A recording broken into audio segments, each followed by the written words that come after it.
Hello दोस्तों, मैं Sarla Yadav SY Hindi platform channel पर एक बार फिर से आप सभी का हार्दिक अभिनंदन करती हूं। और हम अपने चैनल पर तैयारी करवा रही हैं TGT PGT एस्टेट, और उसी के संदर्भ में आज हमारी क्लास नंबर 5 रहने वाली है। MCQ सीरीज़ हमने स्टार्ट कर रखी है और ये MCQ सीरीज़ PGT एस्टेट के लिए है। अगर कोई भी कैंडिडेट TGT PGT एस्टेट की तैयारी करना चाहता है और उसके लिए अगर हिंदी साहित्य आप पढ़ना चाहते हैं तो अभी फ़िलहाल मैंने कंप्लीट हिंदी साहित्य पढ़ाया है TGT PGT एस्टेट के लिए और काव्य शास्त्र की भी। तो सभी वीडियोस आपको TGT PGT एस्टेट 2024 के नाम से मैंने एक प्लेलिस्ट बना रखी है, उस पर आपको सभी वीडियोस मिल जाएंगी। तो अभी फ़िलहाल मैंने NCERT शुरू कर रखी है और NCERT में भी क्षितिज भाग 1 स्टार्ट किया हुआ है। इसके क्षितिज भाग 1 के गद्य खंड के सभी मैंने 8 चैप्टर पढ़ाए हैं, बिल्कुल NCERT के लाइन टू लाइन पढ़ाए हैं और उसके बाद हम इसके MCQs कर रहे हैं। तो आज है हमारे पास अध्याय नंबर 5 और अध्याय नंबर 5 का नाम है नाना साहब की पुत्री देवी मैना को भस्म कर दिया गया। इतना बड़ा ये चैप्टर का नाम है और उम्मीद करती हूँ कि चैप्टर को तो आपने पढ़ लिया होगा, बिल्कुल लाइन टू लाइन अध्याय को पढ़ लिया होगा। और अब हम इसके कुछ MCQs करते हैं, तो बहुत ही जल्दी से हम इसे स्टार्ट करते हैं। इससे पहले आप वीडियो को लाइक कर दें, चैनल पर नए हैं तो चैनल को सब्सक्राइब ज़रूर कर लें। तो शुरुआत करते हैं। नाना साहब की पुत्री देवी मैना को भस्म कर दिया गया। इससे पहले मैं आपको एक बात और बताना चाहती हूँ, जैसे कि कोई नए कैंडिडेट जुड़ते हैं उनको वीडियोस ढूंढने में थोड़ी सी मुश्किल होती है। तो SY हिंदी प्लेटफॉर्म के नाम से मेरा टेलीग्राम चैनल है, आप मेरे टेलीग्राम चैनल को ज्वाइन कर सकते हैं, क्योंकि वहाँ पर मैं जो भी पर डे की वीडियो मैंने पढ़ाई हैं वो सभी मैंने वहाँ पर शेयर की हैं। तो आप टेलीग्राम चैनल को ज़रूर ज्वाइन कर लें। अध्याय का नाम है नाना साहब की पुत्री देवी मैना को भस्म कर दिया गया। तो पाठ की लेखिका का नाम क्या है? तो पाठ की लेखिका का नाम है चपला देवी। याद रखना है आपको, अध्याय का नाम, उसके लेखक का नाम आपको बिल्कुल जरूर याद रखना है। नेक्स्ट पर्सन है नाना साहब का पूरा नाम क्या है? तो नाना साहब का पूरा नाम था धुंधु पंत नाना साहब। ये ऑप्शन बी इसका राइट आंसर हो जाएगा। उसके बाद प्रश्न नंबर 3, मैना किसकी पुत्री थी? तो मैना किसकी पुत्री थी? तो अभी मैंने बताया धुंधु पंत नाना साहब की पुत्री थी और अध्याय के नाम से भी पता चल रहा है। तो नेक्स्ट प्रश्न है प्रश्न नंबर 4, और कानपुर में भीषण हत्याकांड करने के बाद अंग्रेजों का सैनिक दल किस ओर गया था? अगर देखो इन प्रश्नों के आंसर आपने अध्याय पढ़ रखा है तो ये आप दे पाते हैं। तो ऑप्शन है बिठूर की ओर, लखनऊ की ओर, झांसी की ओर और बनारस की ओर। सारे ऑप्शन मैं नहीं पढ़ूंगी क्योंकि इससे वीडियो थोड़ी लेंदी हो जाती है और ऑप्शन में यहाँ पर कुछ समझाने का भी नहीं है ताकि कि ऑप्शन को हम डिटेल से समझाएं। तो इसमें बिठूर की ओर गए थे, सैनिक जो दल था वो बिठूर की ओर गया। प्रश्न नंबर 5, अंग्रेज अधिकारियों को किसको बरामदे में खड़े देखकर हैरानी हुई थी? तो अंग्रेज अधिकारी जब देख रहे थे तो मैना देवी जो है बरामदे में खड़ी हुई थी।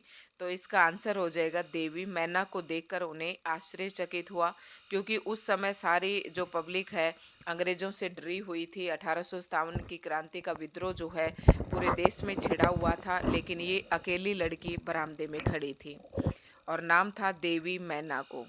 ठीक है, मैना देवी को। मैना ने अंग्रेजी अधिकारी से क्या करने के लिए कहा था?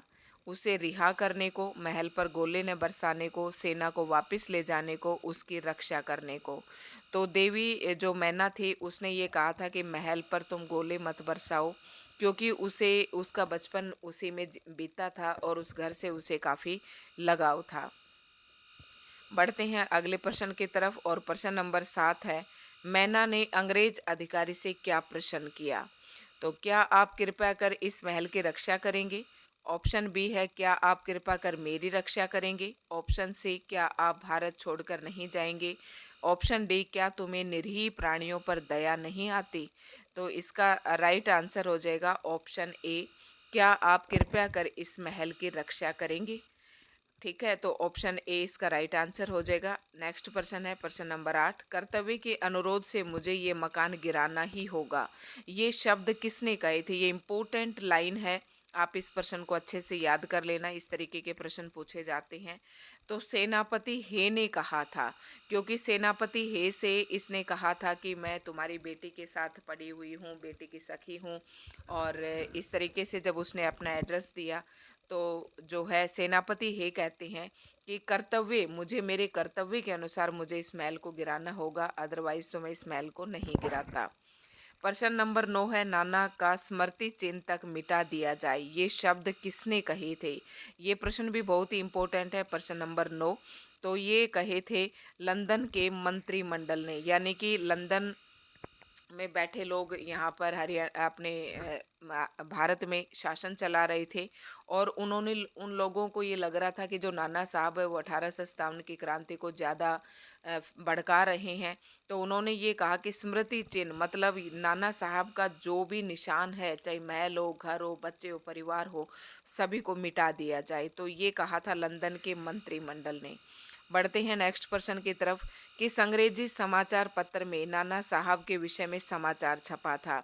तो यहाँ पर देखो, भारत में विद्रोह हो रहा था तो भारत के अखबारों में तो ये छपता ही था, साथ में अंग्रेजी समाचार पत्र में भी ये बात छपी थी। तो ये टाइम्स नामक समाचार पत्र में छपा था नाना साहब के विषय में, जो कि एक अंग्रेजी का समाचार पत्र था। नाना की जिस कन्या के प्रति नाना की जिस कन्या के प्रति हे ने दया दिखाई है, उसे उन्हीं के सामने फांसी पर लटका देना, ये शब्द किसने कहे। तो ये हाउस ऑफ लॉर्ड्स ने कहे थे। ऑप्शन से इसका राइट आंसर है। तो ध्यान से याद रखना है कि नाना की जिस कन्या के प्रति हे ने दया दिखाई, देखो सेनापति हे जो है ये अंग्रेजों का सेनापति था, और इसने देवी मैना के प्रति थोड़ी दया भावना दिखाई थी कि मैं अपने कर्तव्य बोध के कारण ही इस मकान को गिरा रहा हूँ मैं इसमें तुम्हारी कोई सहायता नहीं कर सकता। तो ऐसी बात अंग्रेजों तक पहुंच जाती है, और हाउस ऑफ लॉर्ड्स जो था उसने ये बात कही कि नाना की जिस कन्या के प्रति हे ने दया दिखाई, उन्हीं के सामने फांसी पर लटका देना चाहिए। याद रखना है, इम्पोर्टेंट प्रश्न है इसके सभी। नाना के भग्नावशिष्ट प्रसाद के ढेर पर बैठकर कौन रो रहा था। तो यहाँ पर नाना के भग्नावशिष्ट, भग्नावशिष्ट का मतलब जहाँ पर दफन कर दिया गया था, उस जहाँ पर उनका सब कुछ जला दिया था, उसी प्रसाद के ढेर पर बैठकर कौन रो रहा था। तो नाना साहब की बेटी मैना रो रही थी। ऑप्शन डी जो है इसका राइट आंसर हो जाएगा। उसके बाद बढ़ते हैं नेक्स्ट प्रश्न की तरफ, और प्रश्न है प्रश्न नंबर 13। तो प्रश्न नंबर 13 की तरफ बढ़ते हैं। मैना ने जनरल आउटरम के सामने अपनी कौन सी अंतिम इच्छा व्यक्त की थी। ये इस प्रश्न का आपको आंसर करना है। ऑप्शन पढ़ लेने हैं। जी भरकर रोने की, जी भरकर अपने नष्ट हुए महल को देखने की, जी भरकर सोने की, या कुछ समय के लिए प्रार्थना करने की। तो जी भरकर रोने की अंतिम इच्छा व्यक्त की थी जनरल आउटरम के सामने। ऑप्शन ए इसका सही आंसर हो जाएगा। नेक्स्ट प्रश्न है प्रश्न नंबर 14। मैना की मृत्यु का समाचार किस अखबार में प्रकाशित हुआ था। तो बाखर नामक अखबार में प्रकाशित हुआ था। इस तरीके के प्रश्नों को आपको ध्यान से पढ़ना है, क्या पता किस प्रकार का प्रश्न आपसे पूछ लिया जाए। लोगों ने जलती हुई मैना को देखकर उसे क्या समझकर प्रणाम किया था। देवी, देशभक्त, वीर पुत्री, निडर भारतीय नारी। तो ऑप्शन ए इसका राइट आंसर हो जाएगा। लोगों ने जलती हुई मैना को देवी समझकर उन्हें प्रणाम किया था। प्रश्न नंबर 16 है, प्रस्तुत पाठ में नाना साहब के चरित्र की किस विशेषता को उजागर किया गया है। तो यहाँ पर नाना साहब के चरित्र की विशेषता पता चलती है कि ये एक महान देशभक्त थे। तो ऑप्शन बी जो है इसका राइट आंसर हो जाएगा। ठीक है, तो इस अध्याय में भाई इतने ही प्रश्न थे, और अध्याय को आप एक बार पूरे अच्छे तरीके से पढ़ लेना। जो इम्पोर्टेंट प्रश्न थे वो मैंने आपको करवा दिए हैं। तो आज की इस वीडियो में इतना ही था दोस्तों। वीडियो आपको कैसे लगी कमेंट करके ज़रूर बताएं। इसमें 16 प्रश्न हैं, इम्पोर्टेंट प्रश्न हैं सारे। तो धन्यवाद।